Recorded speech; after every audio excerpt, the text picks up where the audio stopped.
Herkese merhabalar. Kanalıma ve mutfağıma hoş geldiniz. Bugün sizlere kat kat muhteşem bir çörek tarifiyle geldim. Her zaman olduğu gibi detaylı malzeme listesini açıklama kısmından görüntüleyebilirsiniz. Tarifimiz için 4,5 su bardağı unu uygun bir yoğurma kabının içerisine alıp üzerine 2 çay kaşığı yani ortalama 1 tatlı kaşığı kadar tuz ilave ettikten sonra tuz ve unu güzelce karıştırıp unumuzun orta kısmına bir çukur açalım ve üzerine 1 çay bardağı oda ısısında beklemiş yoğurt, 1 paket yani ortalama 10 gram kadar kabartma tozu ve azar azar ılık süt ilavesi yapalım. Spatula ile veya kaşıkla hamurumuzu karıştıralım ve gerektiği sürece azar azar süt ilavesi yapmaya devam edelim. Ben toplamda 1 su bardağı artı çeyrek su bardağı kadar süt kullandım. Hamuru toparladıktan sonra spatulayı çıkartıp elimizle yumuşacık bir hamur yoğuralım. Birkaç dakika yoğurduktan sonra tezgaha un serpiştirip hamuru tezgaha alalım ve tamamen pürüzsüz bir kıvam alıncaya kadar hamurumuzu yoğurmaya devam edelim. Bu arada benim kullanmış olduğum su bardağı ölçüsü 200 mililitredir. Ve hamurumuz artık hazır oldu. Hafif ele yapışan yumuşacık bir hamur olmalı. Hamurumuzu 4 eşit parçaya bölelim. Elde ettiğimiz hamur parçalarını elimizle beze haline getirelim. Gerektiği sürece azar azar un kullanabilirsiniz. Ama hamurumuz mutlaka yumuşak olmalı ki kolaylıkla açılsın.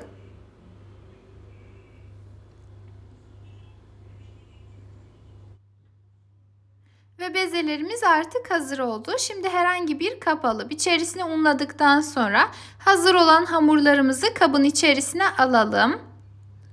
Dinlenme aşamasında üzerlerinin de birbirlerine yapışmaması için az miktarda un serpiştirip daha sonra üstlerini poşet, streç veya bezle hava almayacak şekilde kapatalım ve hamurlarımızı en az 15 dakika kadar dinlendirelim. Yeterince dinlendirdikten sonra tezgaha bolca un serpiştirip hamurlardan bir tanesini tezgahımızın üzerine alalım ve elimizle biraz genişletip daha sonra ise merdaneyle veya oklava yardımıyla açmaya devam edelim.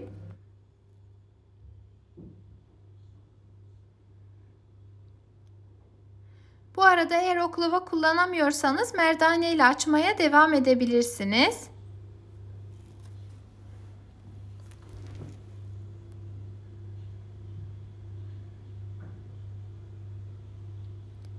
Hamurumuzu ortalama bir mantı hamuru kalınlığından biraz daha ince olacak şekilde açtıktan sonra geriye kalan hamurlarımızı da aynı şekilde açmaya devam edelim ve geçelim kullanacağımız yağı hazırlamaya. Bunun için 2 dolu dolu yemek kaşığı tereyağını eritip oda sıcaklığına getirdikten sonra üzerine 1 çay bardağı kadar sıvı yağ ilavesi yapalım. Kullandığım çay bardağı ölçüsü 125 mililitredir. Öncelikle yağın yarısını eklemiştim ama daha sonra yeterli gelmediği için geriye kalan yağın tamamını da kullandım.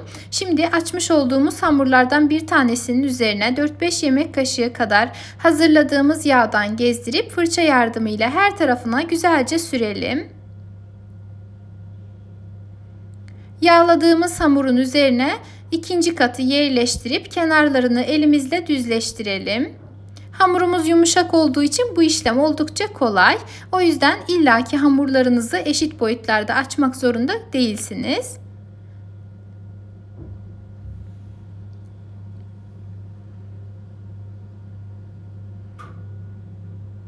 İkinci hamurun da üzerini yağlayıp üçüncü katımızı yerleştirelim ve bu şekilde sonuncu kata kadar devam edelim. Yani dördüncü kata kadar devam edelim.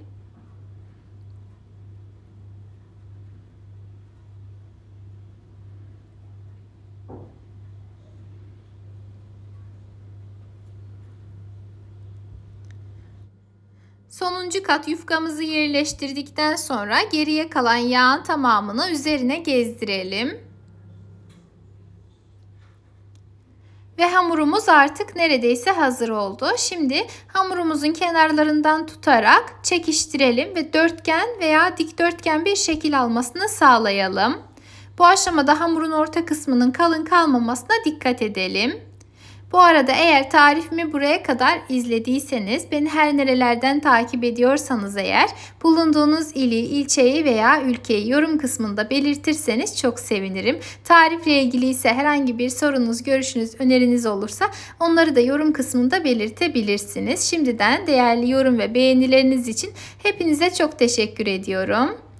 Hazır olan hamurumuzu şimdi rulo haline getirelim. Bu aşamada rulomuzu çok fazla sıkmamaya dikkat edelim. Aksi takdirde daha sonrasında çöreğimizin içerisi hamur kalabilir. Eğer hamurunuzu bu kadar büyük bir şekilde, ince bir şekilde açamadıysanız hamuru katlayarak rulo yapmanızı tavsiye ederim.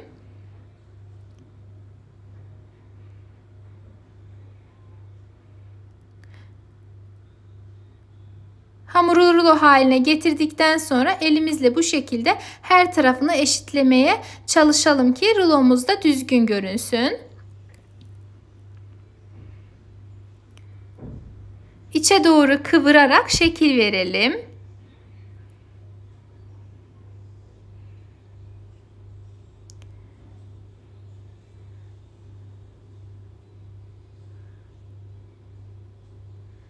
Uç kısmını da altına yerleştirelim ki daha sonra çöreğimizin üzeri düzgün görünsün. Şimdi hamurumuz artık hazır oldu. Herhangi bir tepsi veya bir tabak alalım. İçerisine önce biraz yağlayalım ve hamurumuzu içerisine alalım. Üzerini poşetle veya streçle güzelce kapatıp en az 1 saat kadar oda sıcaklığında dinlendirelim. 1 saat değil de 4-5 saat kadar dinlendirirseniz eğer hamurunuz çok daha güzel olacaktır. O yüzden isteğe bağlı akşamdan hazırlayıp ertesi gün kahvaltıya pişirebilirsiniz. Yeteri kadar dinlendirdikten sonra hamurumuzu yağlı fırın kağıdı serilmiş tezgahımıza alalım ve elimizle olabildiğince genişletelim.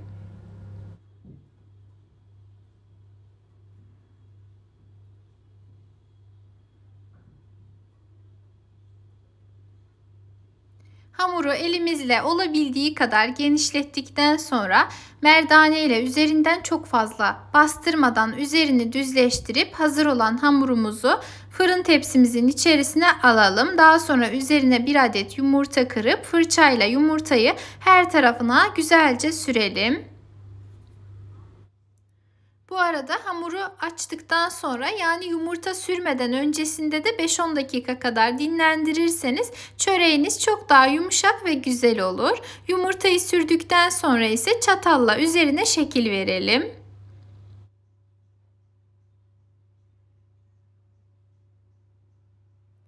Eğer tarifimi denerseniz deneyecek olan arkadaşlara da fikir olmak amaçlı deneyimlerinizi yorum kısmında bizlerle paylaşmayı unutmayın.